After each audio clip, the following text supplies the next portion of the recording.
নমস্কার বন্ধুরা, তোমরা দেখছো ঘরণী রান্নাঘর। আমরা চলে এসেছি আবার তোমাদের জন্য একটা সুন্দর রেসিপি নিয়ে।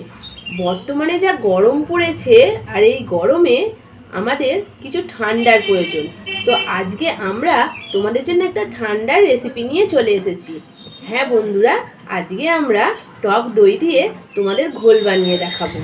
তো দোকানে তো আমরা ঘোল কিনতে পাই, সেটা ভালো মন্দ অনেক কিছুই পাওয়া যায়, কিন্তু আমরা যে দই দিয়ে ঘোলটা বানাবো সেটা দোকানের স্বাদের মতন হবে কিনা বলতে পারছি না, কিন্তু খেতে খুব টেস্টি হবে। তো বন্ধুরা, আমাদের ভিডিওটা তোমরা দেখতে থাকো, আর আমরা কিভাবে বানাচ্ছি তোমরা সেটা বাড়িতে বানাও।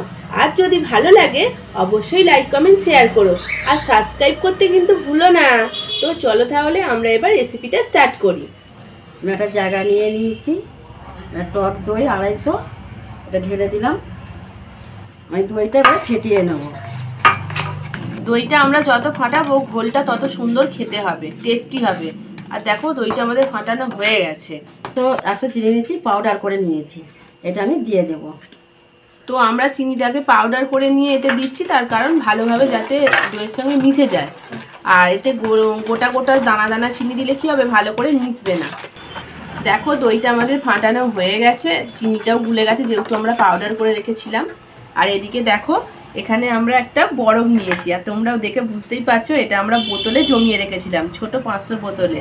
তো আমরা বরফটা জমে গেছিলো, ডিপ ফ্রিজে আমরা রেখেছিলাম, কালকে রেখেছিলাম, আজকে বার করেছি, তাতেই জমে গেছে। আর আমরা কেটে নিয়েছি, সাইড থেকে কেটে নিয়ে বরফটা বার করে নিয়েছি।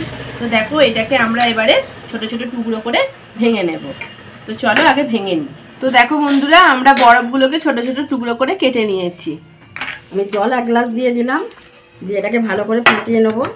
এটা কিন্তু ঠান্ডা জল, এই বরফ থেকে যে জলটা বেরিয়েছিল সেই জলটাই আমরা এতে দিয়ে দিলাম। আমি প্রয়োজন মতন বিট নুন দিয়ে দিলাম। আমি এতে হাতায় করে লবণটা দিয়ে দিলাম এতে, কিন্তু এটা হচ্ছে 2 চামচ, বড় চামচে মাপ করে আমি দিয়েছি এটা।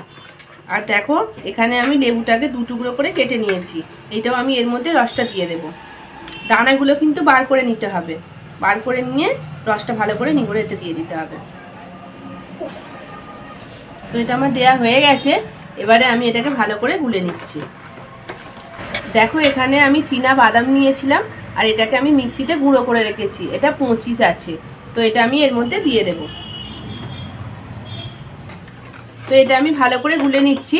আর এতে কাজু বাদামও দেওয়া যায়, আমাদের বাড়িতে নেই বলে সেই জন্য আমরা দিচ্ছি না। তোমরা কাজু বাদামও পেস্ট করে, আমরা যেভাবে এরম পেস্ট করেছি এইভাবে পেস্ট করেও এতে দিতে পারো। তো দেখো আমাদের ঘোলটা রেডি হয়ে গেছে। এই ঘোলটা যেটা আমরা বানালাম এটা কোনো ব্যাপারই নেই, তোমরাও বাড়িতে অনায়াসে বানিয়ে ফেলতে পারবে। আর এটা আমরা এবারে গ্লাসে ঢেলে নেব। তো তোমরা দেখলে আমাদের 2 গ্লাস হয়েছে কাঁচের গ্লাসে 250 দইতে।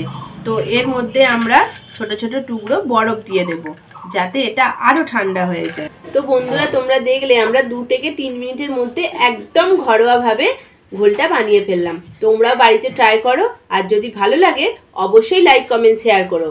আর হ্যাঁ বন্ধুরা, আর একটা কথা, তো কালকে তোমাদের জন্য একটা অন্য স্বাদের ভিডিও আসছে, তোমরা কিন্তু দেখতে ভুলো না। তো তোমরা কিন্তু ভিডিওটা অবশ্যই কালকে দেখো। আর ততক্ষণের জন্য সুস্থ থাকো, ভালো থাকো, টাটা।